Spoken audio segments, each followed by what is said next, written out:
There's about 35,000 of us guys out here at Mare Island. We're working 24 hours a day, fixing up busted ships and building new ones. Talk about your total war effort.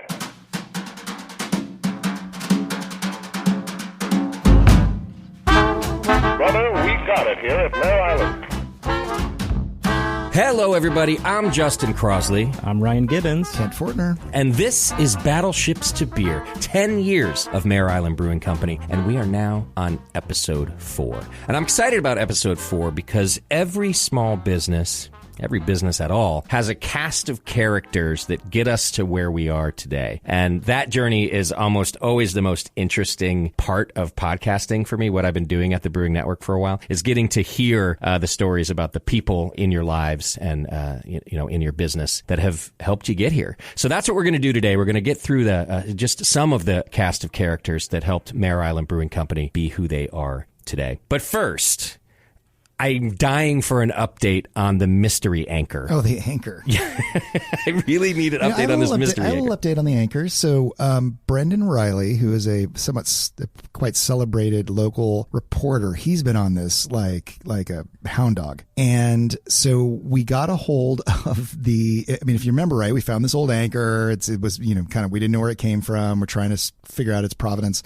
And we have figured out that there's a ship that lost its anchor back in 1885, hooked onto a gas line. We figured out where the gas line is on some maps that we had from the foundation. So we went out, we contacted the Coast Guard, found out pinpoint exactly where they grabbed this errant boat from that had hooked into this anchor that they dragged over to our seawall. And sure as hell, it is within distance of the gas line, the historic gas line. So there is a very probable, it's hard to ever prove it. It's very probable that this is the anchor that was lost at this gas line and it was hooked into by this errant boat that we then later found later on. And so it's all fallen into place, even more so. I'm not sure we'll ever be able to say 100% on this, but we're falling into place. And where do we think it originally came from? If it's this ship? It was because there's a gas line that goes from the mainland Vallejo over to Mare Island. We have it on a map. And we know that in 1885, the two-masted bay schooner Solano hooked its anchor onto this gas line and decided to leave the anchor behind rather than damage the gas line. Got it. And now we know that this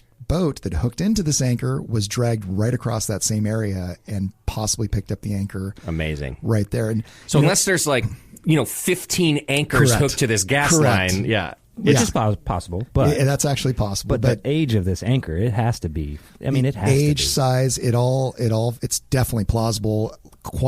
Could be probable. We are now sounding like the Mare Island Mythbusters with that, yes, kind of talk. Plausible. I also there's kind of a funny part of this whole thing too is that trying to figure out who actually owns this anchor has been an ongoing conversation because the guy who hooked into it for a while was saying it should be his. The Coast Guard actually dragged his boat with his anchor hooked into this older anchor. So technically you could say the Coast Guard owns it. The sheriff came, they helped lift it up. They were claiming that it was theirs. Really? You could technically go back and say it probably belonged to the company that built the schooner back in the day. Maybe they're going to come knocking on our door. Where is it now? So it is in a warehouse, and it's the beauty is everybody has agreed this should be donated to the Mare Island Historic Park Foundation. Okay. And then we are hoping to put that on display at the Brewing Company at some point. We're trying to figure out how to preserve it, frankly, so it doesn't just rust and just disappear on us. But we've had these long conversations about maritime finders keepers law and who this could be. But I think everybody's in agreement the foundation's the perfect place for this thing to live. Yeah, that makes sense.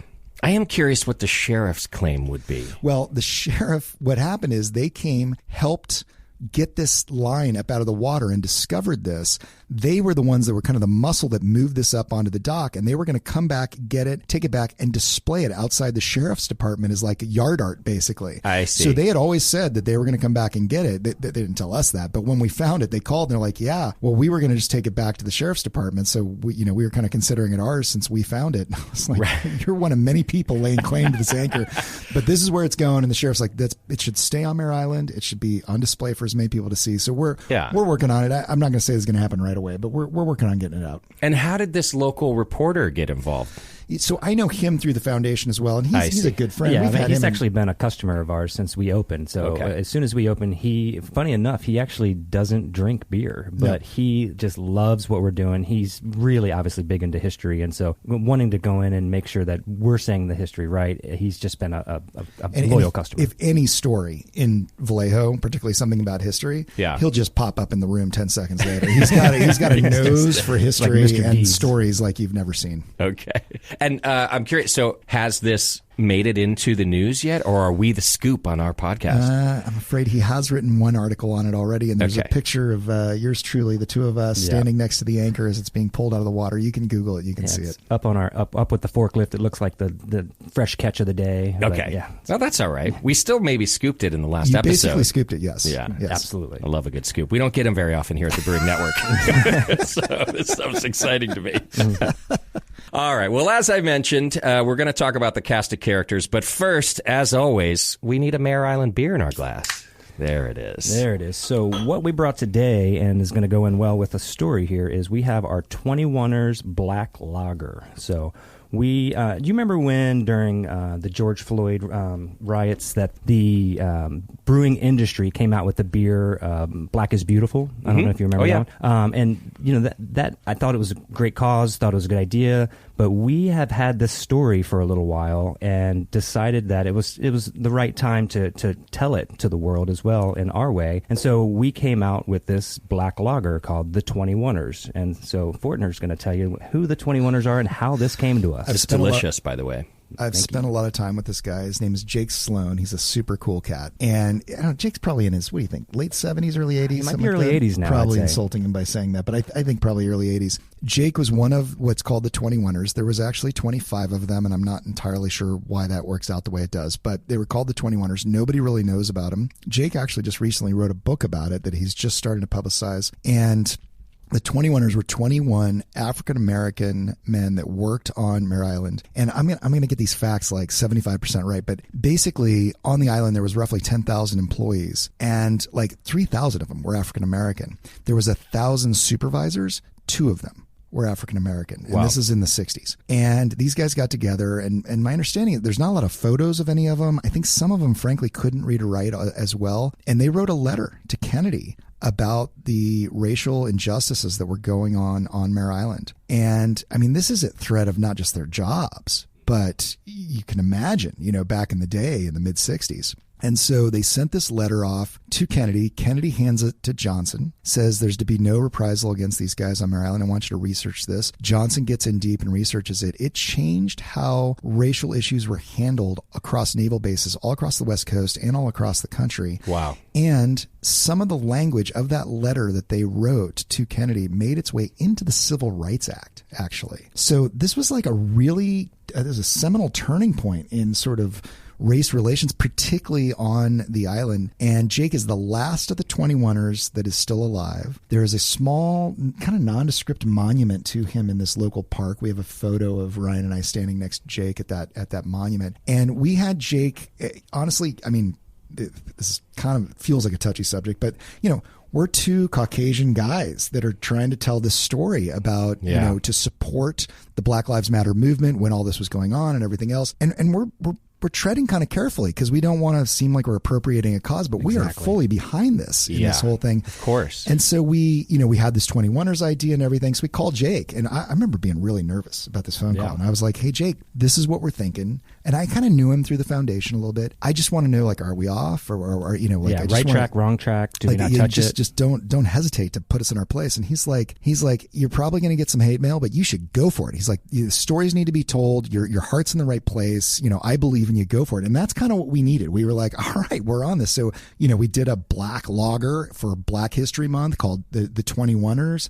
And Jake turned out to be a super cool cat. He's super awesome. He came on the first day we were canning it, and so he got to taste it right off the line. And then even more so, he did an amazing event at our location. We did basically a night with Jake Sloan where we had a stage up. We invited our Yardbirds, which are our loyal beer club members, and he basically told the story of the 21ers and how it happened at the brewery while we were all enjoying the 21ers. It's one of those things where you look across the audience not a dry eye in the house. Of how he's telling course. it. Yeah. I mean, what Kent didn't touch on, he was saying that they didn't talk about this at work before they did it. They would be in their car, because he said a lot of them lived in Richmond and would drive across, and as they were talking about it on the way into work, being like, should we, shouldn't we? And then of course they were like, well, damn right we should.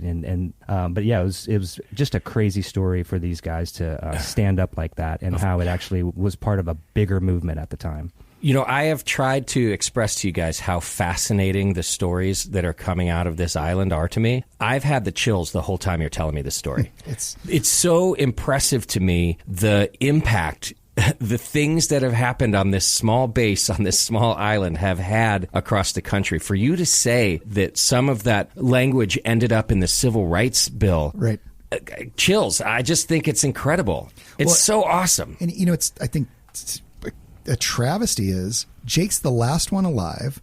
Nobody really knew about this. Mm-hmm. We're putting it on a beer, which both feels really cool, but also, this should be on billboards and in history and at the Smithsonian. And we gave Jake a chance to get up there and speak to this audience. And I have to say, Jake is he's hilarious. And given what he's gone through and what this was and how serious it was, he's talking about how good the beer is. He's making these quips about the whole thing. Yeah. And it was really, you just realize, not only is this guy awesome, but he's awesome having gone through something that I frankly can't imagine, back in the day. So anyway, hats off to Jake Sloan, beers up to Jake Sloan. Well, and hats off to you guys. It's the 21ers Black Lager. It's a fantastic beer. So the tribute was done well. And the intentions, I think, are there. And that's probably what Jake saw. So, hey.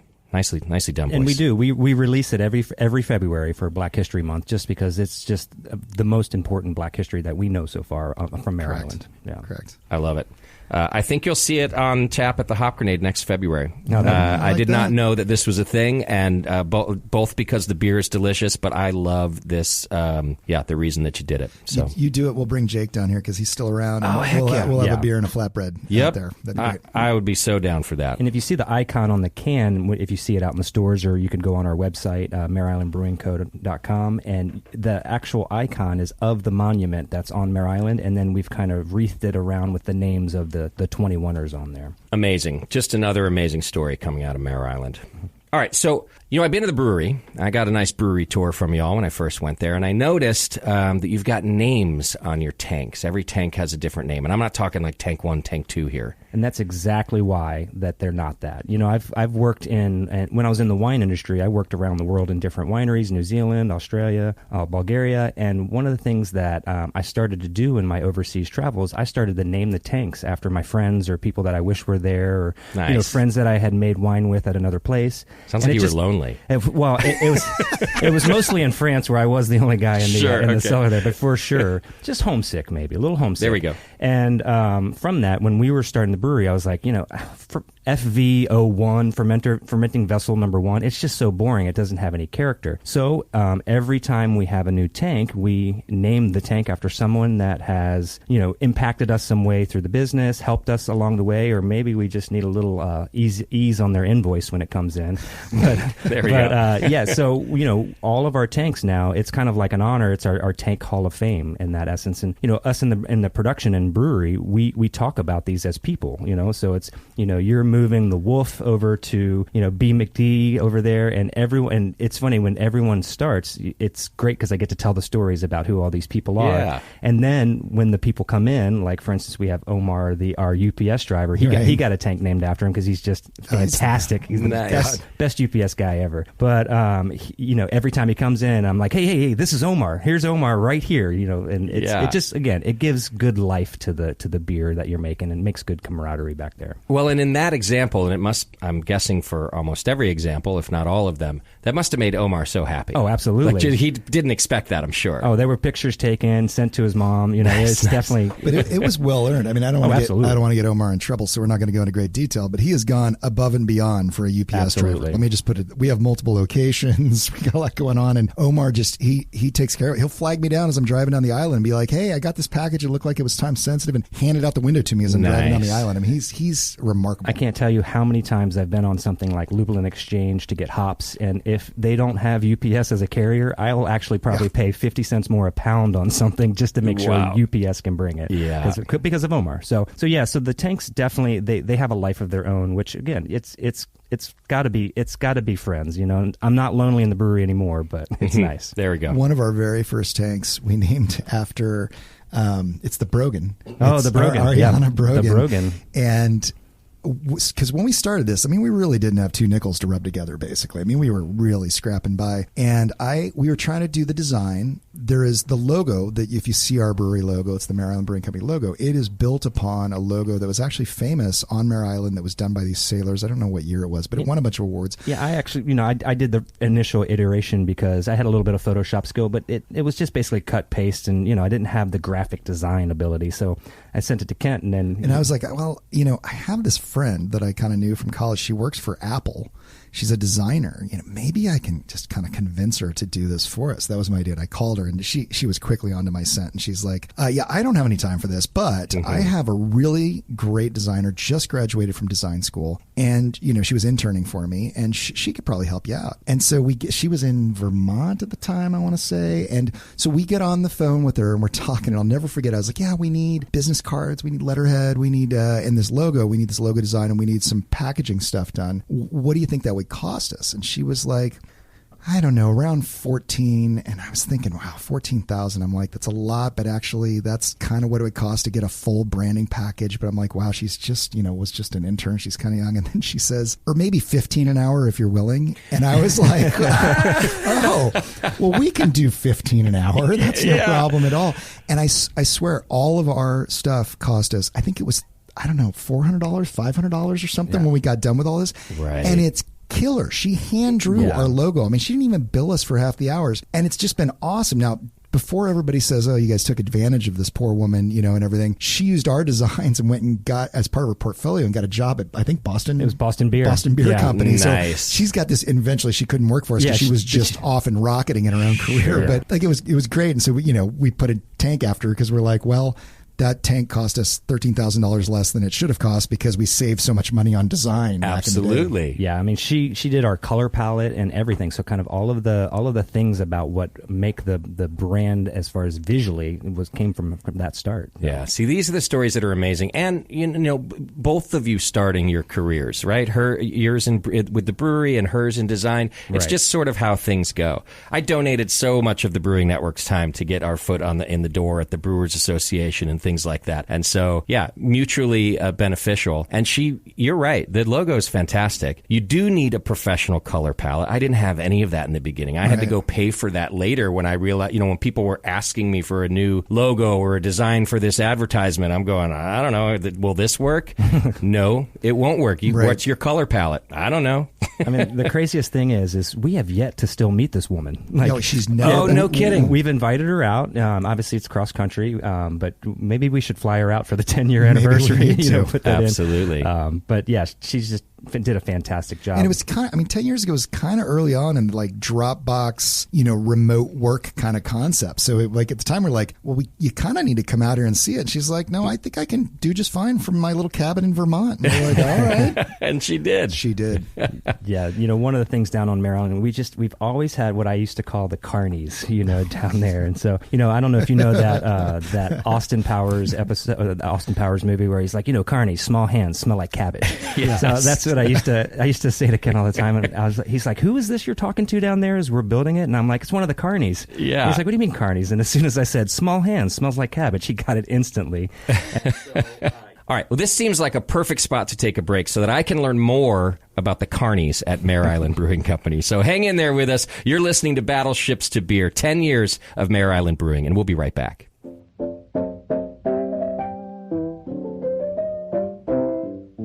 Now, normally, we'd be using this commercial break to read some silly, fake ad copy. But instead, I'd like to take this opportunity today to get real with you. I'd like to talk to you about farts.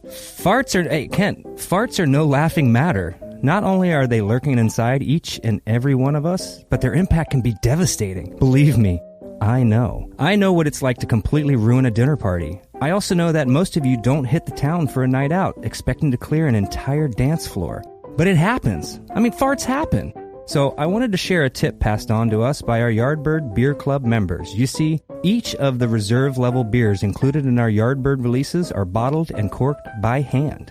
And those corks can be a real lifesaver in a stinky situation. Now, I'm not saying you should carry one of our delicious Yardbird exclusive beers with you everywhere you go, but I am saying that you should hold on to those corks. In fact, I carry one for myself and 3 for Kent whenever we go. So if holding back your farts is holding back your life, consider joining our Yardbird Beer Club, because you too can finally put a cork in it. Thank you. Oh, here you go, Kent. Here's a cork. And God bless. Welcome back to Battleships to Beer, 10 years of Mare Island Brewing Company, and we are discussing the Carnies, as Ryan affectionately calls the cast of characters that helped build Mare Island Brewing Company. It's out of love. Of course. And there's no better way to start off the Carney characters than talking about Chris Bishop. Bishop. Yeah, Bishop. So when we were first in the coal sheds, again, when it looked like a David Lynch movie, it didn't look nothing like it does now. A few coal sheds down from us was where I met Chris Bishop. And he was there every day, always out on the waterfront doing something, cutting some wood, welding something. And I finally just would go down and start talking to him. And come to find out, he actually worked at Lagunitas with me, but I didn't know him. He had worked for Lagunitas for, I think, around 12 years, and he did all of the event setup, so he maintained the jockey boxes, and he basically kind of was like a Johnny on the spot whenever they needed him, but didn't seem like a full-time guy. So this was the other thing he did, is he maintained I think it was for the Dickens Fair that happened. It might have been Renaissance festivals in general, but Dickens sounds right, too. Yeah, and they also had some Burning Man stuff in there, and he was basically just the hired guy to oversee this inventory, fix it in the meantime before the next show would happen. And so he was just always out there smoking a cigarette. You know, he seemed a little half cocked all the time, and he's working alone. But the guy was a wealth of knowledge for setting us up. I tell you that.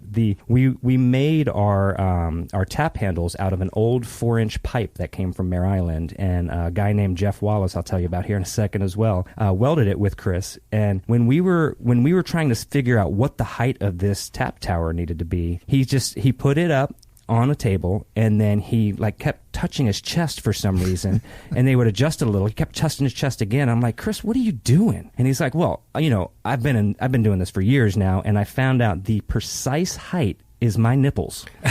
And so I was like, okay, Bish Nips. Yeah. So he became Bish Nips after that. Amazing. And so he ended up getting a tank named after him. And I'll tell you, every one of our taps are Bish Nipples high. And it is, it needs to be. It's a unit of measure. It is a unit of measure for sure. Great. And is the tank called Bishop or Bish It's Nips? the Bishop. Yeah, okay, it's the Bishop. We still have kids that tour around there sometimes. Again, we're representing Mare Island, the naval shipyard, and we want to still. But the story is Bish Nips. If you see it, And so then Jeff Wallace as well, another character that I just met down there, and he is a fantastic welder. The guy can weld like no one else. He's probably 5'2", can fit in any space. But he did every one of the awesome welds you'll see at our place. He even welded all of the nameplates, and it's funny, he welded his last to make sure he got all the spacing right. But Jeff was definitely one of the carnies down there that we dealt with all the time. One of my favorite quotes that we use all the time from Wallace is he showed up to work on, I don't remember which project, because we had him on a lot of projects, but he showed up one day and he was just all disheveled, and he clearly hadn't been to bed, and he just whatever, and we're like, Jeff, how you doing? And I got to get this right. He said, wow, what a day yesterday is turning out to be, is what he said. And I'll never forget that. I'm going to use that. I know he'd been up all night. Yeah. And he used to weld through the night all the time. He loves Mare Island. And one of the things he used to always say to me, too, that I now say as well, is we'd be like, we're going to do this. And he'd be like, all right, Farragut, instead of fair enough. He'd say Farragut. And I'm like, I'm so stealing that. And I'll say Farragut all the time. Yeah, he was all the sparks from his welding. He had these little welts all over his arms and his hands, and just nitty gritty character, blue collar, smart guy. Jeff's a great guy. He's just a lone wolf guy. Yeah. And that was the problem. He only worked by himself. So it took a little while to get things done. But damn if he wouldn't work till 4 a.m. Right. I would drive by the shop and just see sparks flying at 11 o'clock when I left. And you'd see him the next morning, and that long day is still going on, as Kent said. I love how characters and their stories also just take on a life of their own and become part of not just the brewery, but the lexicon, right? Right. Like, just back to Bishnips real quick, back to Bishop. Bring it back. You guys probably know, I don't know that all of your listeners do, but the phrase rule of thumb comes from brewing. Back in the day, the rule of the thumb was that's how you checked your mash temperature. So in the very, very, we're talking, 1,000 years ago, hundreds and hundreds of years ago, we didn't have a lot of instrumentation, but brewers knew that mash needed to be at a certain temperature in order to extract enough sugar to ferment. And putting your thumb in there without burning it entirely became known as the rule of thumb. And look at modern day Bishop. Yeah. Now the measurement for where tap handles go. I was say, if 1,000 years from now the measurement is not Bishnips, We'll then be upset. we've done a disservice here. Yeah. Yeah. Bishop, just a good guy, and he rest in peace. He did unfortunately pass away a few years ago, and we still pour one out to Bish out the nipple high taps when we can. Yes. So. Absolutely. I'm gonna have to come measure and get exactly what that height is. Yeah. Well, your ceiling here is about 2 Bishnips high. Makes sense. Yeah, for sure. Another tank we've got on there is the Togner, and that is after our sparky electrician on the island is named Steve Togner. He was our contracted electrician when we built the brewery out. Extremely smart guy, but even more so, he has such a colorful history with Mare Island, and Kent's the one that actually found this part out. Well, I want to be a little careful because this. He's part. Let me just tease this. Sure. He's part of the Ivy Bell's secret mission. Yes. Is what he's part of. And I want to save that because we're going to talk about World War II history at a future date. But this is a very sort of unassuming man. He's just super friendly and everything. And we got into this piece of history that we honestly didn't know a whole lot about. And all of a sudden we found out he was played a pivotal role in all this back in the day on Mare Island. So I'm just going to leave that as a teaser if that's okay, and we'll pick it back up later. Can I just ask too? Now, I know that Bishop was working at the coal shed, but some of these other characters, like Steve Togner, were they just hanging out on the island? Because there's not a lot else going on the island at the time you were building this. I mean, you have your electrician, which is Steve Togner. Yeah. You have your contractor out there. So, it came through the building of this brewery, how we met everybody that worked in the shops on there as well. And, Kent already lived on the island, knew the neighborhood, but we didn't. Okay. I don't think you really interfaced that much with the businesses by that time. Because it always sounds to me like they're just walking by, and I'm just wondering what they're doing there. But when you have a brewery, people are trying to come by and see, is the beer ready? Right. Well, and I think we've said this before, it's remarkable on the island. Anything you want to get manufactured, you can get manufactured, and everybody talks to each other. So if we were having some little issue down there or something like that, it was just like 2 little pieces of grapevine within a couple hours. It's Togner would just show up and be like, "I hear your plug's not working," and we're like, "Wow, yeah, you're right." And he's like, "Well, if you can give me a case of beer for my union guys over here, I'm happy to take a look at it for you." Amazing. And kind of that point as well. We while we were building this out, all of these characters, we came up with a little what we called think tanked sessions. Okay, yeah. And so Ryan did. Well, yeah, Ryan did. think tanked sessions, and so it'd be after the day, everybody's done working, and we were still brewing beer at our contract brewing at the time, and one of the coal sheds hadn't been demolished yet, still looked like it was from the 1890s, but it still had electricity in this one back room, and of course Sparky knew about that, and we put a little kegerator back there and a keg, and we would all meet up around 5:30, 6 o'clock, and just be back in this room, just kicking back, telling stories, and drinking beer. So it's kind of how we got to know these guys more intimately. But yeah, the think tanked sessions were magical. I love it. Yeah. Sounds like a T-shirt too. I like it. Yeah. One of the ones that we definitely have to talk about is the Wolf. Oh yeah. The Wolf. So the Wolf is a guy named Christopher Collins. He is, I'd say, 6'6". Wow. He is the most colorful character I think that we have in this list, in this history here. And we found him, I remember in the last episode we were talking about cold box and buy the bigger cold box. Well, the very first cold box we bought was to be in the coal shed before we even built it out. That just kept our beer in there. So that cold box was the one that we needed to get rid of and find the bigger one. And how we found that is as I was brewing at Carneros Brewing Company, the owner of Sonoma Gourmet, he would used to come in there all the time, and he just said to me one day, "Hey, do you guys need a cold box reefer unit?" And we were like, "Yeah, it'd be great to have a we do. Yeah, we need a cold box." And so, but he was only selling the unit, the cooling unit of that. And so he said, "Well, I got a guy that took it out, and I can give you his number because he knows all the parts about it." And that's how I met the Wolf. And this guy seriously is, if you need something done, I mean, you remember that in Pulp Fiction, if you will, where it's like, "Oh, you called the Wolf? Well, that's all you had to. That's all you had to say." Yeah, I was the one that named him the Wolf. So if anybody out there has the Wolf, he literally, his voicemail now is all, "How."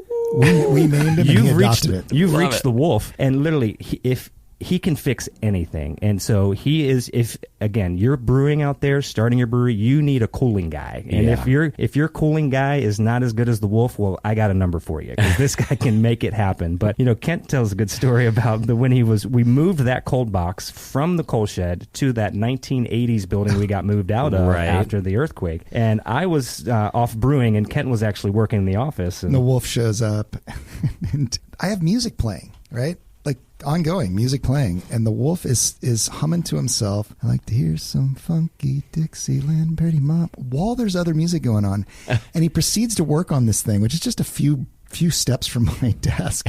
He hums this song over and over and over for like 2.5 hours while he's working. And I'm like changing the overall tunes and putting AC/DC on and anything I can do to try to blast this out. He's like completely in his own world. And then when he got done, I'm like, "All right, do you want to get a beer or something?" And he's lit up. He was like, "Oh, yeah." And he headed over to the tap room, and now everybody knows the Wolf because of that. And he wears a kilt about half the time that he's coming around. And now, like when he comes in, I'm just kind of waiting to hear what song he's humming in his head when he comes in. He's just in the zone. Yeah. Oh. I mean, I have given the Wolf to so many of my friends that own businesses that needs any kind of refrigeration. And so again, the Wolf, hats off to you, man. You're the best. I got to get the number. Yeah, for sure. I got a guy. By day, for what it's worth, he, at least was, I don't know if he still does it, was handling the cooling system for Social Security's records, their server room. Like, this thing can't go down, Of course. So the Wolf, he did that. But if we called him, man, he'd be there within like 2 hours and would fix things for us. He is a huge IPA fan. So the hydraulic sandwich has definitely paid for a lot of those invoices. Noted. Yeah, for sure. I don't know. What do you think next? Who else you got? Let's walk through some. What about Flowers or commish? Oh, the commish, Mike Blackburn. So when we were starting and building out the Ferry Tap Room, I was basically doing it by myself with the contractors, and it was getting close to opening, and we had all of these artifacts we needed to clean up. We had just different odd jobs that I could not get to. And so I said to Kent, I said, I've got to put an ad out, and I need to get some kind of help. So I just put a Craigslist ad out and said, new brewery opening up, looking for part-time help. And, I got quite a few resumes. What was the job description? Because the way you just described it to me, I wouldn't know how to put that on paper. It was definitely, you start with a brewery, and then that gets them locked in for sure. But it was just like, I need odd jobs and a handyman kind of in essence on that. And so I interviewed a couple guys, and then Mike Blackburn comes in, and one nice guy, super nice, a friend of mine to this day. And he ended up coming in, and I asked him, I said, what he does for a day job is he fixes and installs these large mechanical doors, like at airports, they're turnstiles. Okay. And so, I mean, he's flying all over the country doing this stuff. And so I was like, I think you're probably making more money than what I'm going to be able to pay you here. He's certainly qualified. Absolutely qualified. If you see the big doors that lead into our Ferry Tap Room, that's because he got them up there for me. Right. But he's telling me what he does, and I was like, well, this is only like $16 an hour kind of work that I'm looking for.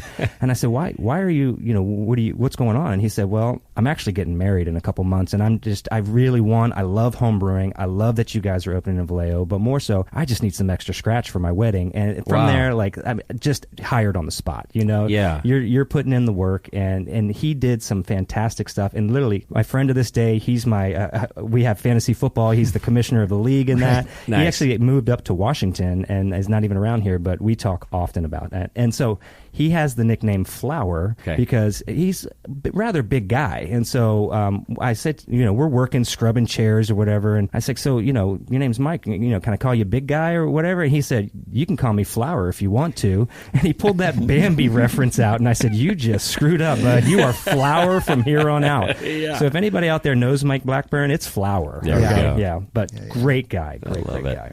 Hey, before I think we got to go to break here in a minute, but before we go there, can we close that? I'd love to give a shout out to Yuri. Oh, yeah, Yuri. So we've never met Yuri either. This is a theme with our designers, apparently. But if you look at our labels, we have a style when we do icons that we call banknote, is what we call the style. And Ariana started this years and years ago, and it was really hard to find anybody who could design things in this sort of banknote theme. And we went on to Upwork, I think it was called. Yeah, Upwork. And looked around, and this guy responds to the Upwork. His name's Yuri. He lives in Ukraine. This was pre-war, and he starts doing our stuff for us for, like $150, $200 an icon. So we're just sending him, hey, here's a rough sketch, and here is our what we need for a couple $100. He was cranking out these beautiful little icons for us, and we have, we must have 3 dozen of them or something at this point. These go on your beer labels. Yeah, so all of the beer labels, the and then icon. on the beer board and on T-shirts and stuff like that. And then the Ukraine war started, when all that's going on. Yeah. And it's just kind of weird. We've never met this guy, but we feel like we have kind of this bond with him, and we're reading about all this,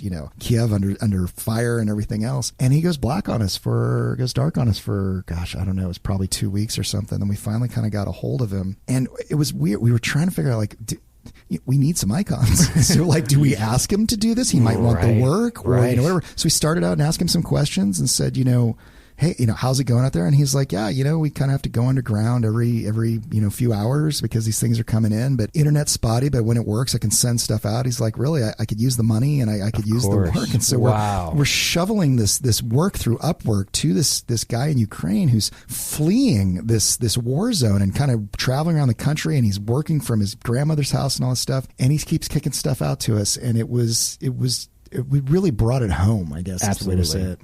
You guys have the most amazing cast of characters that have come through, both before the brewery, because Mare Island itself, and through the brewery. Since then. Yeah, that's and so Yuri is still your designer? Yuri's still our designer. He still does our logos for us when we need them. Yep. And, I want to say it feels like business as usual with him, but surely it's not with what's going on in Ukraine. All right. Well, I can't wait to hear what's next. Let's take a quick break and more about the cast of characters, lovingly called the Carnies by Ryan, right here on Battleships to Beer. We'll be back. Hello, podcast listeners. We want to thank you for listening to Battleships to Beer, and we hope you're enjoying it. If you'd like to reach out with any questions about this episode, Mare Island history, or, of course, the beer, email us at podcast@mareislandbrewingco.com. That's podcast@mareislandbrewingco.com. We'll do our best to get you answers, and your questions could appear in a future episode of Battleships to Beer. Now, back to the show. Welcome back to Battleships to Beer, 10 years of Mare Island Brewing Company, and we've been learning about the cast of characters that help you guys along. And, through all episodes so far, I've been learning about not just the cast of characters, but some crazy stories that have happened to you guys. And I'm wondering if I've heard the craziest story yet. Ooh, Fortner, I think I got one. Oh, I know what you're thinking. Okay. Are we going to go there? I think we have to. We have to. Yeah. I mean, so... This is a story, if you're out there listening, buckle up, because... So, Justin, there was a brewery in Napa, and this was back in 2015. We had been open for about 6-8 months, and the brewery's name was Napa Point. Okay. Right there. And the owner apparently had a winery and the brewery, and had gotten himself extremely extended and was in serious debt. We had partners, too, and he had been, the money hadn't flowed the way the partners thought it was flowing. Yeah, okay. And this is all unbeknownst to us at the time. Yeah. And come to find out, he was meeting up with someone that he owed money to. Apparently, the guy was about to sue him, and the owner said, hey, meet me here at the winery. I'm going to pay you off, and we're going to settle this. Okay. And come to find out, in his briefcase, when he opened it up, he had a .22 pistol with a silencer on it, And he chased this guy he owed money to through the vineyards. And as the guy's running through the vineyards, getting chased by the owner with a gun at point blank range, he's calling 911 frantically, saying, "Hey, I'm getting chased down, about to be killed by this guy. Get here." And as soon as the cops come to the vineyard, they see the owner shoot and kill this guy at point blank range in the vineyard. Oh, my gosh. And so the guy gets in his car, he runs up into the mountains, and the cops finally found him. They surround, and the guy committed suicide in his car. Oh, my goodness. And so this story comes out, and I mean, it is shocking. It's dark. Absolutely shocking. Yeah. And so I call Kent right away. I'm like, "Kent, you are never going to believe what just happened." And he's like, "What?" And I tell him the story, and he's like, "You've got to be kidding me." Because we know this guy. So you know him because your wife worked there. My wife worked there, but then also about 2.5 weeks prior to this event going on, I get a voicemail from this guy. And he basically says, "Hey, I've got some hops and malt that I'm getting ready to throw away. I don't know what to do with them. If you guys want to come get them, come up and get them. If you don't get them, I'm just going to throw them away." But so he's basically saying that he's closing and he needs to get rid of the stuff? He didn't really say, and we didn't know. But at the time, we're 8 months into this, and we had already been talking about hop contracts and how crazy that is to get 5 years worth of hops when we just opened. And so all of a sudden, I'm understanding I'm getting hops that are, and rumor was this place was possibly closing and liquidating or something, right. But we didn't really know anything about it. Right. We just, I don't even, how'd you connect with them? I can't even remember. Did we answer an ad or something? No, that was because of him knowing that my wife worked there. That's and okay. he got my number, and so at this time my wife had long been not working there. Okay. And so I drove up to Napa by myself, and I go into this room, and I'm just like, "Oh my God, there's like 50 boxes of 44 pounds each hops in here." Wow. And it was just really hard to get hops at that time. This was pre-Lupulin Exchange, where you can get it online. So you're looking at thousands of dollars of hops. Oh, tens of thousands. Tens of thousands of Okay. dollars of hops. Okay. And while I'm there, he starts pointing out other things. Yeah, if you guys need this, patio heaters, whatever. And so I get on the phone to Ken. I go, "We need to borrow a trailer and get up here, because this guy's just giving stuff away. He needs to get out of this building," he says, and this stuff needs to go. Wow. So the next day, Kent and I roll up to the storage facility. And I'm like, what are we getting into here, Ryan? Yeah, and I'm like, and at the time, again, I don't know, we're just getting hops from this guy. Right. Sure. And so we go there, and we're there for, I'd say, 90 minutes, because he's showing us things as like, he had these cool little brew buses. Remember those? Yeah. And he was like, "I'll sell you those for $6,000. Again, we didn't have $6,000. They're like, "Yeah, they're cool, whatever, but where's the free stuff?" Yeah. And so we load up all of these hops onto the trailer. I think we took the malt as well, and then some different just things, knickknacks here and there. It was almost like we were looting the Walmart during the Civil War. I mean, we were just, he's like, "You can take that," and we're like, "All right, can it fit on the trailer?" Right. Sticking out the back, brand new, and he's just giving it to us. So amazing. So then we load up, and it's like, all right, let's take our bounty back down to Mare Island. And as we're passing through the gate, this truck comes screaming in, almost blocks us from coming out, and says to us, "What the hell are you guys doing? You can't have that stuff. We just got out of court, and that stuff's supposed to stay here." And we're like, it's his partner. It's his business partner, unbeknownst to us of what the heck was going on. Sure. Not the business partner that got shot later, yes, but not a different that business guy. partner. Okay. And so that's good to know. Yeah. So we get, we were able to get by him, and we just left. We're like, we don't know what's going on, don't want to be a part of that, whatever. That guy gave it to us. I know him as the owner. I'm out of here. And so then, again, 2.5 weeks later, this story comes out, and it is just mind-blowing. It's chilling. Look it up if you're out there, but it was, again, that's the craziest story, for sure. So, okay. Just trying to wrap my head around. Can I interject? Yeah. He left behind a widow and I think a son, maybe even another kid or something. And so it's, we're treading carefully in part because, these poor people, I think, actually had to leave town because of how this is such a, this is sensational ultimate story, black mark on a family or whatever. And my heart goes out to that woman and that child. But at the same time, you can't write this stuff. No, it was crazy. So you have this stuff. You have hops, I assume, in your cold box where hops belong. Yep. What that the wolf put together. The wolf put together. Let's tie all this together. Yeah. And then, like you said, 2 weeks later you hear this story. Yeah, because we were still talking like, man, that was crazy. That guy was really pissed at him or whatever. Are we gonna be in a lawsuit or something? I'm not sure we'd even inventoried it yet. Yeah. We were still trying to figure out what all the hops were, because we were at a certain point he was just going to throw them out. We're like, well, we don't know what we're going to brew. We'll grab them. Snatch grab job. And so just kind of sitting there at the time, it had just been in your cold box. You hear the story.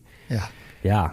I can't imagine what that, like, the response at that moment. I know you called Kent immediately, but like... I mean, I was shocked. I was at home, and my wife was there at the time, and I literally am like, honey, you are not going to believe the story I just read right now. And we were shocked. I told Kent. He was shocked. And then my in-laws called me, and they were like, did you hear what just happened? Because Napa it's worldwide large, very small town once you're up there. And so, I mean, it's just a tragedy for sure, but just a sensational story. Absolutely. And we did...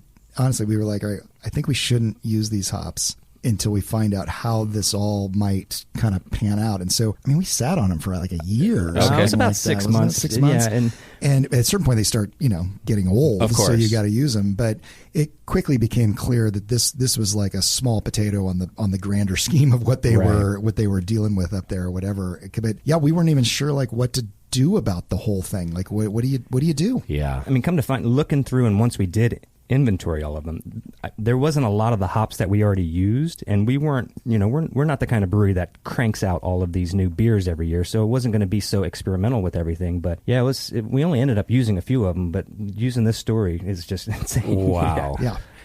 Well, listen, guys, let me just tell you that you're keeping your promise to me.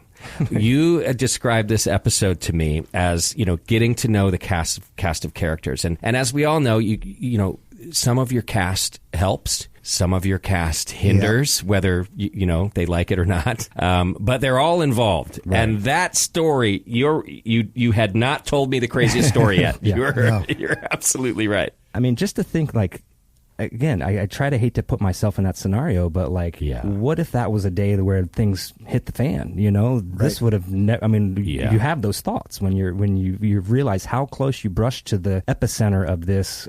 Obviously, this nuclear explosion that was going on with this guy. That's exactly what I was going to say. You sometimes never really know how close you are to those things, and they do make you think. Yeah, and they make you think back quite a lot. Yeah, I mean, I definitely. The Bay Area has its colorfulness, and it's there's crime in different areas. And last place I thought was going into Napa to grab hops. That I was going to be close to, a murder scene. Yeah. Wow. Unbelievable. Yeah. Wow. So that's the one. That's all I got. Hey. That's the one. I think the one. Yeah. You nailed I can't believe it. we said it, but yeah, there it is. Well, thanks for sharing. Look, I'm kind of a murder mystery podcast guy. Yeah, those are kind of the only ones I listen to. So I might have to go do some investigative journalism myself here. Should. All right, gentlemen. Well, as we've done in the past, you guys like to spring a question on each other. Whose turn is it this week? I believe it's my turn, I think Ryan. it is yours, Kent. All right, Ryan. Here we go. Of our employees, I want to know who you think is the most colorful character that we have had over I tried to add it up. I think it's somewhere in the 500 employee range total that we've had over the years. I don't know if you might agree with me once I say it, but we had a bartender, and his name was Ingo. Yeah. And Ingo was Brazilian guy. But I hired him because I was the manager at the time, and he gave me, to this day, if I ever leave the brewing company, I'm doing a resume exactly like his. The resume. It was on the front. It's like you normally see a resume. I worked here, I'm from here, and this is kind of where my progression of my career. And you turn it over on the back, and I don't know if you know what mind maps are or whatever, but it was a mind map where it was years across the top. Different jobs that he had across the top, and the years down the bottom on the side, and everything was basically how this job led to this job during this year. And because I mean, he did sound engineering, he did brewing, he did restaurant work, he was a surf instructor, and so all of it was you're kind of like, this is kind of weird, and you turn it over, and he has it all like how they played on each other. And then the very last thing was, and this all led to me applying to you. The best resume.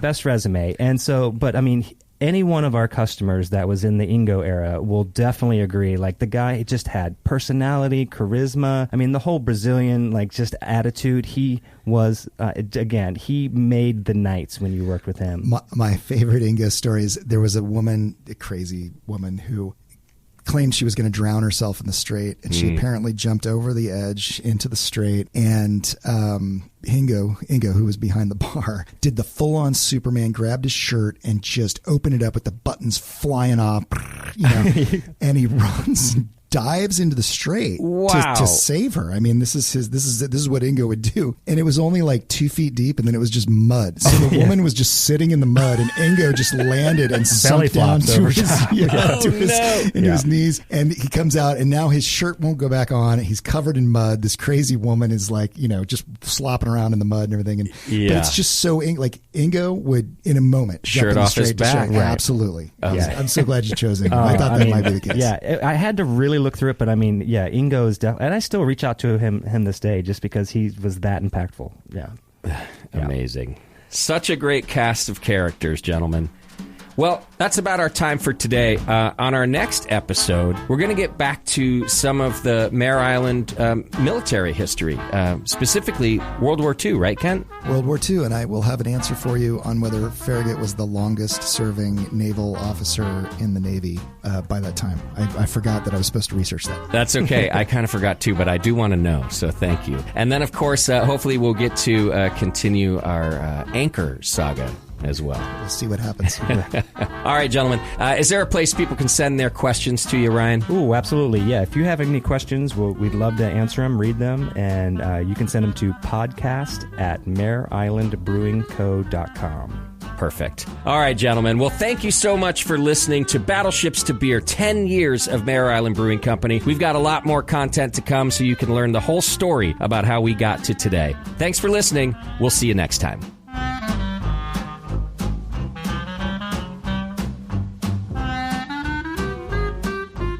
If you want to see historical and other photos to events referenced in this podcast, head on over to the Mare Island Brewing Company website at mareislandbrewingco.com or check out the link in the show notes for this episode.